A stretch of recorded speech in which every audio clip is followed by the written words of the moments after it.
How is it going, guys? Drew Peacock here, back with another video, and today we're going to be taking a look at your guys' builds that you sent to me. I'm not in a bad mood, so I don't think I'll be roasting any of you guys today, although if one of your builds does upset me, I'm sorry. I'm just going to have to do what I got to do. If you do want to see me roast your guys' cars, let's get this video to something simple. Let's get this to 5,000 likes, and then right after you hit that like button, send your car to my Gmail at drewpeacock.clips@gmail.com. Put in the subject bar, I hit like, and it should end up in that roast video. Anyways, let's just sit back, relax, take a look at my fine subscriber cars, and let's see what y'all got. If you didn't see my last video, which was a Poser Police, I recommend you go check it out. However, I mentioned we got memberships in that video. So if you're interested in becoming a member, it's somewhere down below. I don't know how to do it, but if you're interested, you guys are geniuses. You guys will be able to figure it out. I would really appreciate it. Thank you guys so much. You'll get special badges and other little perks. Anyways, let's dive right in. All right, let's go. Roast My Car Foreigner Edition. That's a questionable title, but all right, let's take a look at this Foreigner car. Okay, we have a 1989 E30 sedan, and they don't have this crisp in the States. By now, these things are more ran through than the hookers in Vegas. Like, these things are just beat to shit. This one looks like it just rolled off of the showroom floor. This one is minty. I wish more manufacturers did like special interiors like this. Like, I know Porsche, like, obviously it's a package you can do here and there in their newer 911s and stuff, which I would imagine is like a $5,000 option. But I remember I was at a car meet not so long ago and I saw a 911 with a plaid interior, and I was like, "Wow, it looks so. It looks cool. Like, it looks nice." And yeah, I can imagine the option on that was a bit much. Jesus Christ, you squeezing that in there? So this is the M44 4-cylinder that comes in the Z4 or Z3. Comes in the Z3. My bad. It's slightly bigger than the OEM engine, not by much. He said he wanted to keep the 4-cylinder heritage alive. I really like the interior. Like, this is a car that I would love to just drive around like daily. Like this right here, this is a great daily driver. I'm sure it's super fun as well, but in my opinion, like, this is like perfect. You got the 4 doors, you got the styling, it just looks clean. Like, you could still pull up to a car meet in this thing and pull bitches. This thing is just minty as fuck. They don't have that here in the States. By now, like I said, all ran through. Disgusting. This is 10 out of 10 in my opinion. I love this car. Taking a look at someone's first car. What do we have? Is this an Accord Coupe? Why does it look so weird? Like, it almost looks like it has a truck bed. Like, why is the rear half so long? I've never noticed that in the past, but it looks funky as hell. First car, powered by Civic. Is this a Civic or an Accord? It looked like an older Accord, but I guess it's a Civic. Either way, as a first car, can't diss it. Can't diss it. It's your first car, homie. Like nobody's here expecting you to pull up in a Gallardo or a Supra as your first car. That's just unreal expectations. Great start. If you don't want this to be your long-term car, then don't sink any money into it. I don't know if you bought it like this, but I highly recommend, if you don't want this to be your long-term car, just use it as a daily. Get to work, get to school, come home, milk it. Just let it be your daily, and then buy the car you want. If this is the car you want, then you can sink all the money you want into it that you can ever desire. Go for it. Everyone's asking this episode for me to roast their stuff, but I don't feel like roasting. Like, you guys are sending me some nice looking cars. God, man, this makes me miss my STI a little bit. If you guys don't know, we got rid of the STI. I recently picked up a truck and another car. Go check out that video. But yeah, this makes me miss my STI, just because, like, I did like the car. Like, I really did like the car. I really had my fun with it. It was a good sounding car. It was fun to drive. It was fun in the canyon. I liked the car. It's just, you know, you gotta do what you gotta do. The car didn't want to work no more. I didn't want to work on the car no more. I was tired of taking it back and forth to CarMax. I do miss it, and so does my girl, but yeah. Anyways, this one's on air suspension. I can see the little air controller down there. He has a Cobb access port up here. I love the carbon fiber steering wheel. That thing is minty as hell. Although, maybe a little bit too expensive. I don't think I would have done that for, I mean, I haven't done it to any of my cars, to be fair, just because I don't really see the point of it. Like, it's nice. And I do think, you know, if I did more POV driving videos, like, it would look nice, but it's not going to make or break a race to me, and I don't feel like spending a couple $1,000s on a steering wheel, so I wouldn't do it. The exterior, the only thing I might get rid of, but I actually think it works pretty well, is the canard. It's just kind of goofy. It's one canard. It doesn't really line up correctly with anything, except for this body line right here. But I think the point of canards is to push the air over the wheel when you're turning and stuff like that, so you're not sucking it into the wheel well. I don't know, I hear different stories every day on canards. Like, some people say, oh, it's for downforce up front. Some people say it's to redirect air. and some people say it just looks cool. I'll give the exterior on this one just because I love how clean it is. I'll give this one a 9 out of 10. The interior, there's some trash in here. Interior, I'm gonna give it a nice 8 out of 10. Can't hate, overall like it. By the way, my rating scale, for those of you wondering, it's going based on the car. I'm not rating it overall. Like, obviously it's a 9 out of 10 for a Subaru. It's great looking for a Subaru, but you know, a Koenigsegg compared to the Subaru, obviously one's a little bit higher. Obviously the Subaru's higher because it's a Subaru. I'm joking. You guys get what I'm saying though? I'm basing it off of the car. Do I think the car could look much better? I thought that car looked great. Anyways, next car. Ooh, Grabber Blue S197. This right here, this is probably the color I would have gotten. Although I would be copying that dude in blue so hard if I would have gotten this instead of my generation. I mean, it's still an S197, but you know, the pre-facelift. I love this. This is my favorite body style of all Mustangs. This is just the greatest, the most aggressive. It's retro but modern. It is perfect. I think Ford 100% knocked it out of the park. And they came with the Coyote. Gen 1 Coyote. Still just a tank of a motor. I love this car. I love it. I love it. I love it. However, I will say it doesn't look as minty as it could be. Right here, I'm seeing some swirls right here. Could use a little bit of a paint correction. It looks like it has newer performance pack wheels on it from an S550. I don't think the S197s came with those performance pack wheels. However, I could be wrong. They might have. They 100% might have.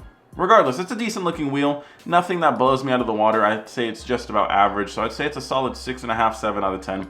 That's average. We're going off of elementary school ratings. Anything below, you know, 6 or 5 is an F. So I like it though. Solid. Very solid. Love the color too. Chevy Cruze. I don't understand. No offense to you, Mr. Cruze owner, but I don't understand how there's a car cult for Cruzes. Like, there's a cult out there that bag and modify Cruzes, and I've never understood it. Maybe I'm missing something. We're gonna go back to the Cruze really quick. Maybe I'm missing something, but it's a Chevy fucking Cruze. My old supervisor had one. My ex had one. It's nothing spectacular. Like, this one looks all right. I see a front mount intercooler. Looks weirdly placed. He's on ESRs. The fitment's pretty good. I don't like the sticker right there on the bacon quarter panel. That just draws my eye right there, and I'm sure there's damage underneath that sticker. The lights he got, I like the lights, but like everything just looks like it doesn't fit correctly. Like the bumper definitely doesn't fit correctly. The hood looks funky. There's no rear window guard or weather guard. The banners are questionable. The rear bumper doesn't look like it fits here. Like it's just a little funky. Fun haver, grocery getter. Those two don't make much sense together. Spoiler king, like there's too many stickers on this car. I'm gonna rate this one a little low. I'm sorry. I like the bags. I like the wheels. I know some people are gonna say, Drew, how do you like ESRs? What the hey? Come on, man. Like if the fitment's fine, I really don't care anymore. I don't expect this guy to be on TE37s or work wheels on his Chevy Cruze. I think for the car, ESRs are perfect. Work wheels, TE37s, SSRs, they would not change how I feel about the car. It would not get me any more erect or any more flaccid. It just wouldn't happen. I'm gonna give it a 6 out of 10. I see what he's going for, but I'm not feeling it. Not my style either. Another Mustang. We have a new Edge Mustang 2004. All right, first photo. Those look like real 3-piece wheels. I could be wrong, but they look pretty legit from here. Okay, maybe they're not. I don't know. I can't tell. The dog is kind of blocking it, and that dog looks a little rough. No pun intended. Anyways, the paint looks pretty clean. Paint looks pretty minty. The tire, I always liked this 3-piece look. One of my old buddies, Martin, he had 3-piece wheels on his SN95, and I always liked it. I always liked how it looked. It also looks like this guy added a sunroof. I don't think these came with sunroofs, so he added one. I know a guy that added one to his 3-valve. Shit. So I know it's possible. Anyways, yeah, I always like the 3-piece look on the SN95s. However, the fitment here is fucking dog shit. That is, what the fuck? Okay, I'm not believing that these are real now, because I feel like if you bought real 3-piece wheels, you would have 100% measured the offset and 100% made sure that they fit. That does not look right. Oh god, dude, that offset is horrible. No, the car itself I actually like. I actually really like the car. I'm usually not a fan of the clear tails, but clear tails on black cars looks cool. It looks minimalist. It looks nice. Like it blends in. I just don't like the offset. No. All right. Oh god, it's such the rest of the car I like. Okay, so if we discount the wheels, if we take off the wheels, I like the car. I think the car is a solid 6, 7 out of 10. Okay, it's average. It's nothing that's blowing me out of the water. I'm not gonna lie to you, but it's a clean new Edge for what it is. That being said, with the offset, just give it a flat 6. That offset's horrible, and I think you guys would agree with me. Like you would not be able to drive around like that and feel confident. You know, like that thing, they're so sunken in the rear. Get a spacer at least. You know, you can keep the wheels. The wheels look great. The Hyundai, the new Hyundais that everyone is like hyping about. Is it the N? I think it is the N. I don't know if it's the N. Those brakes. Oh, maybe it is the N. Those are tiny brakes. I don't know about all that. The styling is weird. Like it looks like you're missing a front bumper. Like it's kind of aggressive, but it kind of looks like a fish. Like why do all these car manufacturers make their cars look like catfishes? Like what is with that? I love the raw brushed look on the wheels. I love it. I don't know if it came with this red trim. I wouldn't be surprised if it did though. There's just not enough photos for me to really make up my mind. I think it's a good looking car, but I'm not, again, not blown out of the water. 6.5. It's definitely better than the new Edge, so I'd say 6.5. But it's nothing super spectacular for a Hyundai, so it is what it is. Next car, a Jetta. Looks bone stock. It's got an intake. 5 out of 10. It's average. It's bone stock to me. 5 out of 10. Don't want to be mean, but I mean, I can't rate it higher than that. It's a Jetta. All right, first photo, we got the shifter. Hello, little shifter. And then we got the Civic. Okay, damn, quad tip exhaust on the SI. I always hated that. You got as many tips as cylinders. Is it really necessary? Like, I guess it's definitely better than the HDMI port that they put. But I could also tell just right off the bat, those are some fake-ass TEs. Fake-ass TEs. And I'm not as lenient on a new Civic SI with a quad tip exhaust as I am a Chevy Cruze. I'm not as lenient. I think if you're gonna go that far, then maybe you should just buy some real wheels or something like that, because those are fucking just blatantly obviously fake. Blatant. The front end, it's all right. I'm not blown away. Yeah, I could see his front mount and everything, and you know, here's it all disassembled before he installed it. Looks like he has downpipe, front mount, maybe some sort of engine mounts. That doesn't look like any control arm, unless Civic's got some weird ass looking control arms. To me, that looks like an engine mount. Clutch makes sense. So he's got some good supporting mods to put down the power. I don't know how much power it's making. He might say in his description. I'll skim over it really quick. But yeah, honestly, besides the quad tip exhaust, I don't think I would notice anything except for the fake ass wheels on this car.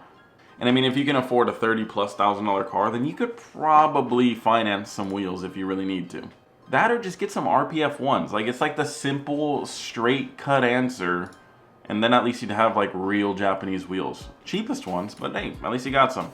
Because I guarantee those boat anchors weigh a ton. Those cast wheels are usually a fucking, slow you down right there. You're losing wheel horsepower just because of those. He said, please don't make fun of my TE37. Sorry, I already did. Yeah, he doesn't say how much power, so it's probably nothing impressive. It's an average looking Civic. Once again, 6 out of 10. Yeah, I'll say 6. This is someone that hit like in a recent video. We have a 2000 something, it's a C7, 2017. We have a 2017 C7 Corvette Grand Sport. I don't know what the differences are. I know the Grand Sport is the non-supercharged Z06 body, I believe. I don't know if it comes with anything else special above the base Stingray. Someone could probably let me know down below. But I know it looks like a Z06, but it has the NA motor. No super. But it's got the wide body and all that stuff, which I think is the way to go, because on these base C7s, these Stingrays, they're just so flat on the sides. But this one's got some arches. She's a little thick. She does look stock. She does look stock. Those are stock wheels and everything, which don't look bad, but it's just pretty basic. I'll give this a 7.5. Nothing spectacular. I mean, are the headlights aftermarket? The headlights look kind of funky. I think those are aftermarket headlights, and that's it. They look a little weird. Not a fan of those, but it's a little different. 7.5. We're gonna keep it right there. All right, we'll do one more. We have, okay, maybe 2 more. We have an Accord, pushes supposedly 310 horsepower. I find that very hard to believe. Did he actually say 310? Oh, 300 horsepower. Yeah, I find that very hard to believe. But I could be wrong. Either way, it doesn't look like anything special. 5 out of 10, 6 out of 10, 5.5. Last car, the Taurus SHO, or show. I don't know what it stands for. I'm sure it stands for something, and I'm sure somebody right now is angrily typing into their keyboard, Drew, how do you not know what show stands for? Because I'm not a fucking Ford Taurus guy. Sorry. Anyways, these are sleepers. These are very underrated in my opinion. I know that they have some issues, but this is one of the cars that I was like contemplating for a little bit before I got my truck. I'm much happier with my truck. But I mean, look at that. That looks cool. That's a sick ass intake system right there. Anyways, I believe it's a twin turbo V6, something like that. Yeah, twin turbo 3.5 EcoBoost, which I'm guessing a 3.5 is still a V6. So it's a sleeper though, all-wheel drive. Like in my opinion, it's not as cool, but it's like similar in a sense to the Chevrolet SS sedan. It's got the same idea, just not executed quite as well. You know, you don't got the V8, you don't got the big Brembos. And I think the SS still looks cooler, but I mean still, like this is a decent looking car. What do you guys think though? What do you guys think about the show? Is it a lemon like everyone says, or is it somewhat respectable? I like it just because of the sleeper aspect of it. I think that part's cool, but I can understand how some people just see it as like a grandma car. Anyways, I'll give it a solid 6 out of 10. It's average, it's nice. Anyways, guys, hopefully you did enjoy this video. No super crazy builds today. That's kind of underwhelming. I hope whoever sends me their next builds has some super crazy ones. Send them to my Gmail, drewpeacock.clips@gmail.com. Become a member, subscribe, and until next video, peace.